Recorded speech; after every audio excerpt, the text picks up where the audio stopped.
तुम्ही थांबावं लागते. मारुतराव पाटील तुम्हाला एक थोडक्यात गोष्ट सांगतो. आमचा खेळ म्हणजे 12 घरचे 12 वारकाला धरून 13. कोणाला दूध काढायचं राहते, कोणाला म्हशी बांधायचं राहते, कोणाला जेवायचं राहते. आमचा काका कपडे घालून बाहेर निघाल्यावर काकू म्हणून नकर मध्ये येऊन जाऊन भजनाथराव काय सांग बर सकाळ कवा येता म्हणजे आल्यावर म्हणा यायला लेट होईल. आल्यावर काळजातून मनातून कार्यक्रम थेट देण्याचा माझा मानस. आतापर्यंत 10 वर्षाच्या काळामध्ये कुठेही चिठ्ठी घेतल्यावर जायनाशी राहिलो नाही आणि गेल्यावर मला जर थोडस 10-15 मिनिटं लेट होईल. कारण का तुम्हाला अजून एक पुढलं सत्य सांगून जातो. इथून पुढे कवा बोलले तर तुमच्याही डोक्यामध्ये राहावं. मी लालवंडीचा हो आणि पुरं भजनी कोकलेगावचं. आता लालवंडी इथं कोकलेगावची तर एवढी खटांबळ एका जागी घालून जोड घालून नायगावच्या बाजारला आणणं सोपं नाही. आणि याच्या पुढे तुम्ही आता हसू नका मारुतराव पाटील. हा याच्या पुढे कार्यक्रम देताना माझा कायम 9:15 धरून मला कार्यक्रम द्यायचा. म्हणून महाराज काय म्हणतात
देवाला काया नाही माया रूप नाही रेखा अच्युतानंद देखा.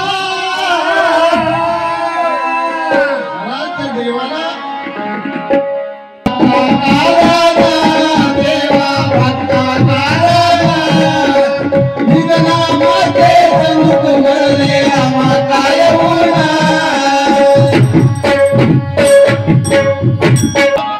मामा आपला गण धनुष आहे. एक कष्ट आहे ना बोलू दे. शब्दाने शब्दारहित देवा तुमचं रान. सद्भक्तासाठी केलंय तुम्ही येणं.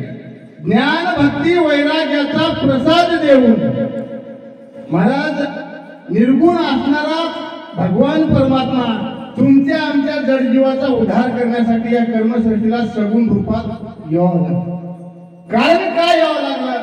आला का महाराज? हा विषय मोठा आहे, घनामध्ये नको, पदामध्ये बघूत आपण. कारण का महाराज? भगवंताला आपल्या घरी आणण्याची ताकद आपल्या या कर्मसृष्टीमध्ये आहे. देवाला आणलं, इथून पुढे आणता येते, फक्त निश्चय, विश्वास, दृढ भावना पाहिजे.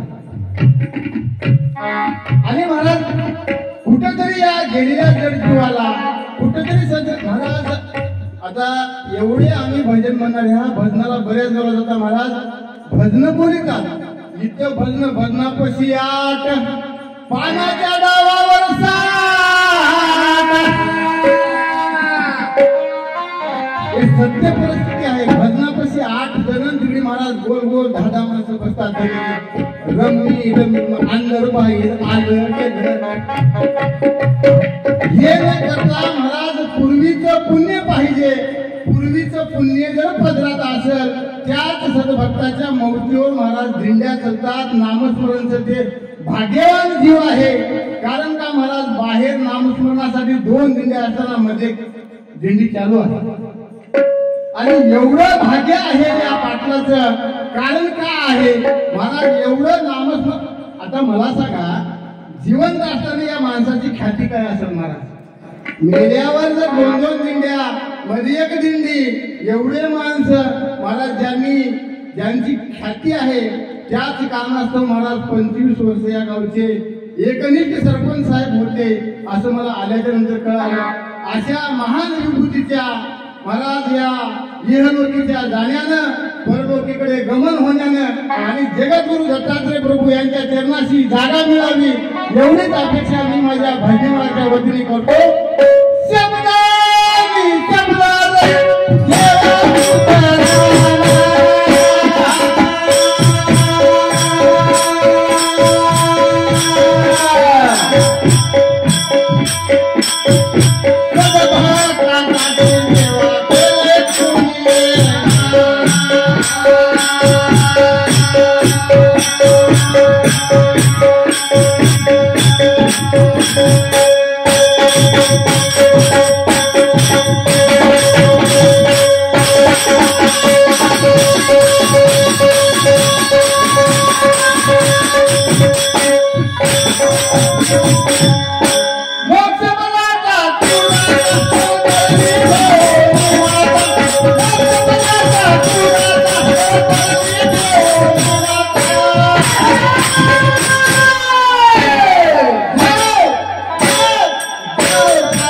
Thank you.